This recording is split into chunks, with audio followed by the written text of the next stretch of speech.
Praise the Lord. വേഗം വരുന്നവനായ നമ്മുടെ കർത്താവായ യേശുക്രിസ്തുവിൻ്റെ നാമത്തിൽ എൻ്റെ സ്നേഹവന്ദനങ്ങളെ ഞാൻ അറിയിക്കുന്നു. പുറപ്പാട് പുസ്തകം 4-ാം അധ്യായം 2-ാം വാക്യം.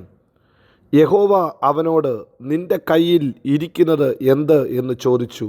ഒരു വടി എന്ന് അവൻ പറഞ്ഞു. ഹല്ലേലൂയ. നിൻ്റെ കയ്യിൽ ഉള്ളതെന്തോ അതുകൊണ്ട് അത്ഭുതം ചെയ്യാൻ നമ്മുടെ ദൈവം വിശ്വസ്തനത്രേ. നിങ്ങളുടെ കയ്യിൽ ഇരിക്കുന്നത് ഒരു അത്ഭുതത്തിൻ്റെ താക്കോലാക്കി മാറ്റാൻ നമ്മുടെ കർത്താവ് മതിയായ ദൈവമത്രേ. പലപ്പോഴും ജീവിതത്തിൽ പലതിനെ ഓർത്ത് നാം ഭാരപ്പെടുമ്പോൾ, ദൈവത്തോട് പല ആവലാതികൾ പറയുമ്പോൾ, മോശയുടെ ചരിത്രം നമ്മെ ഓർമ്മപ്പെടുത്തുന്നു. നമ്മുടെ കയ്യിലുള്ളത് കൊണ്ട് അത്ഭുതം ചെയ്യാൻ നമ്മുടെ കർത്താവ് വിശ്വസ്തനാ. അല്പം കൊണ്ടും അധികം കൊണ്ടും ജീവിതത്തിൽ അത്ഭുതമാക്കി മാറ്റുവാൻ ദൈവം മതിയായവനത്രേ. മോശ ചോദിച്ച ചോദ്യം, കർത്താവേ, ഞാൻ എങ്ങനെ ഹല്ലേലൂയ ഫറവോൻ്റെ മുമ്പിൽ പോയി നിൽക്കും? ഞാൻ എങ്ങനെ അവരോട് സംസാരിക്കും? അവരെൻ്റെ വാക്ക് കേൾക്കാതെയും യഹോവ എനിക്ക് പ്രത്യക്ഷനായിട്ടില്ല, ഞാൻ ദൈവത്താൽ അയക്കപ്പെട്ടവനല്ല എന്നൊക്കെ പറഞ്ഞാൽ ഞാൻ എന്താ ചെയ്യുന്നത്? ഞാൻ എങ്ങനെ അതിനെ ഹല്ലേലൂയ അതിനെ കാണും? ഞാൻ അതിനെ എങ്ങനെ അഭിമുഖീകരിക്കും എന്നുള്ളൊരു ചോദ്യം ദൈവത്തോട് ചോദിക്കുമ്പോൾ ദൈവം തിരിച്ചു പറഞ്ഞ, ദൈവം മോശയ്ക്ക് കൊടുത്ത ഒരു ആലോചനയാണ്, നിൻ്റെ കയ്യിൽ എന്തോ അതുകൊണ്ട് ഒരു അത്ഭുതം ചെയ്യാൻ ഞാൻ മതിയായ ദൈവമാ. ഇന്ന് രാവിലെയും ഈ വചനം കേൾക്കുന്ന കർത്താവിൻ്റെ പ്രിയ പൈതലേ, നിങ്ങളുടെ ജീവിതത്തിൽ ദൈവം നിങ്ങളുടെ കയ്യിൽ എന്ത് തന്നോ അത് മതി ദൈവത്തിന് അത്ഭുതം ചെയ്യാൻ. പ്രിയരെ, നിങ്ങളുടെ കയ്യിലുള്ള ചെറുതുകൊണ്ടും വലുതുകൊണ്ടും നിങ്ങളുടെ ജീവിതത്തെ അനുഗ്രഹിപ്പാൻ നമ്മുടെ ദൈവം വിശ്വസ്തനത്രേ. ഒരുപക്ഷെ നാം ചോദിച്ചു കാണും, കർത്താവെ, ഈ അല്പം കൊണ്ട് എന്ത് ചെയ്യാൻ പറ്റും? ഹല്ലേലൂയ, ഈ അല്പം ഹല്ലേലൂയ ബുദ്ധി കൊണ്ട്, അല്പം വാക്കുകൊണ്ട്, അല്പം പണം കൊണ്ട്, അല്പം ഹല്ലേലൂയ ആരോഗ്യം കൊണ്ട് ഒന്നും ചെയ്യാൻ പറ്റത്തില്ലെന്ന് പറഞ്ഞ് നാം പിന്നോട്ട് പോകുമ്പോൾ ദൈവം പറയുന്നു, നിൻ്റെ കയ്യിലുള്ളത് ദൈവത്തിന് മതി. നിങ്ങൾക്കറിയാം ഒരു ബാലകൻ്റെ ചരിത്രം. ഹല്ലേലൂയ, കയ്യിലുള്ള 5 അപ്പം കൊണ്ട്, ഹല്ലേലൂയ 5 അപ്പം കൊണ്ട് 2 മീനെ കൊണ്ട് 5000 പുരുഷന്മാർക്കും അനേകം കൂടെയുള്ള ഹല്ലേലൂയ കുടുംബാംഗങ്ങൾക്കും ഒരുപോലെ കഴിക്കാൻ ദൈവം കൊടുത്തു. ശേഷിപ്പിച്ചത് 12 കൊട്ടയ്ക്കകത്ത് നിറയ്ക്കത്തക്ക രീതിയിൽ ദൈവം വർദ്ധിപ്പിച്ചു. അല്പമേ ഉണ്ടായിരുന്നുള്ളൂ. എന്നാൽ ആ അല്പം കർത്താവിൻ്റെ കയ്യിൽ, നിൻ്റെ കയ്യിലുള്ള അല്പത്തെ തമ്പുരാൻ്റെ കരത്തിലേക്ക് ഏൽപ്പിച്ചപ്പോൾ അത് അത്ഭുതമായി മാറി. പ്രിയരെ, ഇതുകൊണ്ട് എന്തു ഉള്ളൂ എന്ന് ചോദ്യം ശിഷ്യന്മാർ ചോദിച്ചു. ഈ 5 അപ്പം കൊണ്ട് എന്തുള്ളൂ? പ്രിയരെ, അത് മതി, ദൈവത്തിന് അത് മതി. നിൻ്റെ കയ്യിലുള്ള അല്പം മതി, അത് അധികത്തിന് ഉപയോഗപ്പെടുത്തുവാൻ ദൈവം മതിയായവനത്രേ. എനിക്കറിയാവുന്ന ഒരു വാക്യം വചനം കൊണ്ട്, എനിക്കറിയാവുന്ന ഹല്ലേലൂയ ദൈവവചനം കൊണ്ട് എന്ത് പറ്റും എന്ന് ചോദിക്കുന്ന ദൈവ പൈതലേ, നിൻ്റെ വായിലെ വാക്കിനെ ഹല്ലേലൂയ ദൈവം അധികാരത്തിൻ്റെ വാക്കാക്കി മാറ്റും.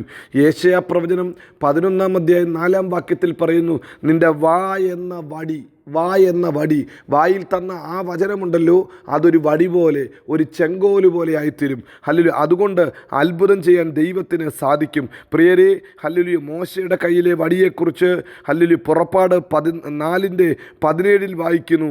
അത് അടയാളങ്ങളും അത്ഭുതങ്ങളും പ്രവർത്തിക്കേണ്ട വടിയാക്കി ദൈവം മാറ്റി. ദൈവം പറഞ്ഞു, നീ എടുത്തുകൊള്ളുക, ഇത് അത്ഭുതങ്ങളും അടയാളങ്ങളും ചെയ്യാൻ ഞാൻ ഉപയോഗിക്കും. ഹല്ലേലൂയ.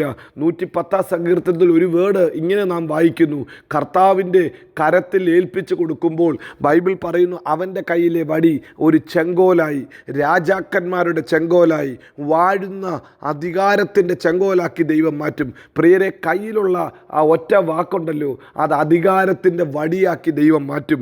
യെശയ്യാ പ്രവചനം 11:4 നാം വായിക്കുന്ന പ്രകാരം, വാ എന്ന വടി, നീ വാ തുറന്ന് പറയുമ്പോൾ ഒരു അത്ഭുതം സംഭവിക്കുവാൻ ദൈവം ഇടയാക്കി തീർക്കും. ഹല്ലേലൂയ. അതുകൊണ്ടാണ് പത്രോസും യോഹന്നാനും സുന്ദരമെന്ന ദേവാലയ ഗോപുരത്തിൽ നിന്നുകൊണ്ട് ഒറ്റ വാക്ക് പറഞ്ഞു, പൊന്നും വെള്ളിയും ഞങ്ങൾക്കില്ല, ഞങ്ങൾക്കുള്ളത് നിനക്ക് തരുന്നു, നസ്രേനായ യേശുവിൻ്റെ നാമത്തിൽ എഴുന്നേൽക്കുക എന്ന് പറഞ്ഞ് യേശുവിൻ്റെ നാമത്തിൽ കൽപ്പിച്ചു. പ്രിയരെ, വായിലെ ഒറ്റ വാക്ക് മതി ചില ചരിത്രത്തെ മാറ്റും, ചില ജീവിതത്തിൻ്റെ വാതിലുകളെ തുറക്കും, അത്ഭുതത്തിൻ്റെ വാതിലുകളെ തുറക്കും. അടയാളങ്ങളും വീര്യപ്രവർത്തികൾക്കും വേണ്ടി ആ വാക്കിനെ ദൈവം ഉപയോഗിക്കും. ഒറ്റ വടി മതി. മോശയുടെ കയ്യിലെ വടിയാണ് അത്ഭുതങ്ങളുടെ താക്കോലാക്കി ദൈവം ഉപയോഗിച്ചത്. ആ വടി കൊണ്ടടിച്ചപ്പോൾ പാറ പിളർന്ന് വെള്ളം വന്നു. ആ വടി ഹല്ലേലൂയ വെള്ളത്തിൻ്റെ മേൽ നീട്ടിയപ്പോൾ ചെങ്കടൽ പിളർന്ന് ഹല്ലേലൂയ അതുവരെ കാണാത്ത വഴികൾ തുറക്കപ്പെട്ടു.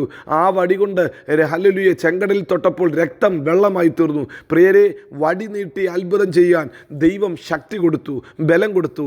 അങ്ങനെയെങ്കിൽ നിൻ്റെ കയ്യിലുള്ളത് എന്തോ അത് മതി ദൈവത്തിന്. നിങ്ങൾക്കറിയാമല്ലോ, വിധവയുടെ കലത്തിലെ അല്പം മാവ് മതി, ആ ഉള്ളത് മതിയെന്നേ. അതുകൊണ്ട് ദൈവത്തിന് അത്ഭുതം ചെയ്യാൻ പറ്റും. ഇന്ന് രാവിലെയും എൻ്റെ കയ്യിൽ കുറഞ്ഞുപോയി, എൻ്റെ കയ്യിൽ ഒന്നുമില്ല എന്ന് പറഞ്ഞിരിക്കാതെ ഉള്ളത് കർത്താവിൻ്റെ കരത്തിലേക്ക് ഏൽപ്പിച്ചാട്ട് കർത്താവ് ഇന്ന് രാവിലെ ചോദിക്കുന്നു, നിൻ്റെ കയ്യിൽ എന്താ ഉള്ളത്? ദൈവം അതുകൊണ്ട് ഒരു അത്ഭുതത്തെ നിൻ്റെ ജീവിതത്തിന് വേണ്ടി ചെയ്യും. ഹല്ലേലൂയ. ബാലകൻ്റെ കയ്യിലെ 5 അപ്പം ഉപയോഗിച്ചവൻ, ഹല്ലേലൂയ വിധവയുടെ കലത്തിലെ മാവിനെ ഉപയോഗിച്ചവൻ, ഹല്ലേലൂയ മോശയുടെ കയ്യിലെ വടിയെ ഉപയോഗിച്ചവൻ, നിൻ്റെ വായിലെ വാക്ക് ഉപയോഗിക്കുവാൻ, നിൻ്റെ വായിലൂടെ തന്ന അധികാരത്തെ ഉപയോഗിക്കുവാൻ മതിയായ ദൈവമത്രേ. അപ്പസ്തോലന്മാർ കടന്നു വന്ന സ്ഥലങ്ങളിലൊക്കെയും താൻ വായ തുറന്ന് ദൈവത്തിൻ്റെ വചനത്തെ പ്രസംഗിച്ചു.